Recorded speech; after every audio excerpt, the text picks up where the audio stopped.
नमस्कार, मैं सोनल गुप्ता, सहायक आचार्य MAG गवर्नमेंट कॉलेज डीग। आज हम हमारे व्याख्यान में विदुर नीति के उद्योग पर्व के 34 व 35 अध्याय का सार एवं महत्वपूर्ण तथ्य और प्रश्नों का अध्ययन करेंगे। विदुर नीति और महाभारत। विदुर नीति महाभारत के उद्योग पर्व के प्रजागर अंश में प्राप्त होती है। महाभारत एक वीर काव्य है, इसे उपजीव्य काव्य भी कहा जाता है। रामायण के समान यह ग्रंथ भी हमारा जातीय इतिहास है। इन दोनों काव्यों की घटनाएं ऐतिहासिक हैं। रामायण और महाभारत के दोनों महत्वपूर्ण युद्ध इसी भारतवर्ष की सीमा के भीतर लड़े गए थे। इन्हें अंतर्जगत के धर्म और अधर्म के द्वंद्व युद्ध का प्रतीक मात्र मान लेना ही अनुचित है। वैदिक साहित्य में हम जिस धर्म का सिद्धांत रूप से दर्शन करते हैं, उसी का व्यावहारिक रूप हमें इन ग्रंथों में उपलब्ध होता है। महाभारत की रचना 1,00,000 श्लोकों में हुई और इसके रचयिता महर्षि वेदव्यास हैं। विंटरनित्ज महोदय के अनुसार महाभारत वास्तव में एक अर्थ में एक काव्य कृति है ही नहीं, अपितु यह तो अपने आप में पूरा साहित्य है। यह महाभारत काव्य और इतिहास के अतिरिक्त अपने में भारतीय सांस्कृतिक चेतना को छिपाए हुए एक महान सांस्कृतिक निधि है। इसमें कवि ने कौरवों और पांडवों की कथा के माध्यम से तत्कालीन भारतीय संस्कृति और सभ्यता का विशाल चित्र अंकित किया है।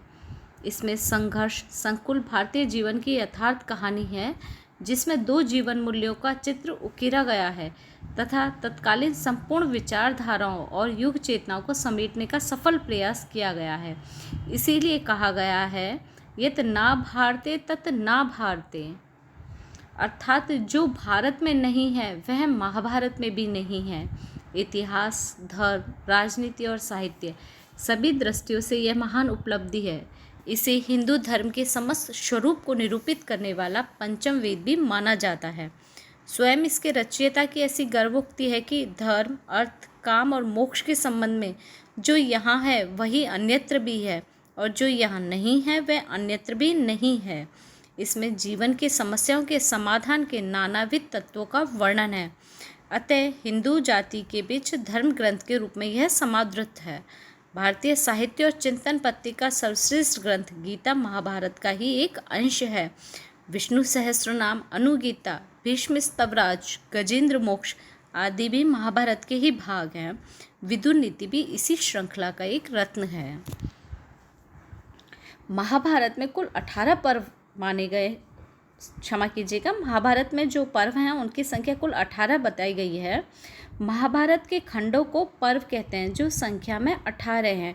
यह है आदि पर्व, सभा पर्व, वन पर्व, विराट पर्व, उद्योग पर्व, भीष्म पर्व, द्रोण पर्व, कर्ण पर्व, शल्य पर्व, सौप्तिक पर्व, स्त्री पर्व, शांति पर्व, अनुशासन पर्व, अश्वमेघ पर्व, आश्रमवासी पर्व, मौसल पर्व, महाप्रस्थानिक पर्व तथा स्वर्गारोहण पर्व। अब हम विदुर नीति से संबंधित कुछ महत्वपूर्ण प्रश्नों का अध्ययन करते हैं। वीर काव्य तथा उपजीव्य काव्य महाभारत में कुल कितने पर्व हैं? उत्तर है 18। विदुर नीति महाभारत के कौन से पर्व में विद्यमान है? उद्योग पर्व में। महाभारत के रचयिता का नाम क्या है? वेदव्यास। विष्णु सहस्त्रनाम किसका सुप्रसिद्ध ग्रंथ है? महाभारत का। विदुर धृतराष्ट्र के क्या लगते थे? भाई। लोग विदुर का बहुत सम्मान करते थे क्योंकि वे थे नीतिज्ञ। धृतराष्ट्र ने विदुर को काम्यक वन से लाने के लिए किसको भेजा? संजय को। विदुर नीति के माध्यम से विदुर ने किसको उपदेश दिया? धृतराष्ट्र को। विदुर ने किससे शस्त्र अस्त्र विद्या सीखी? भीष्म से। प्राणी किस कर्म में आसक्त ना हो? कपटपूर्ण कार्य में प्राणी आसक्त ना हो।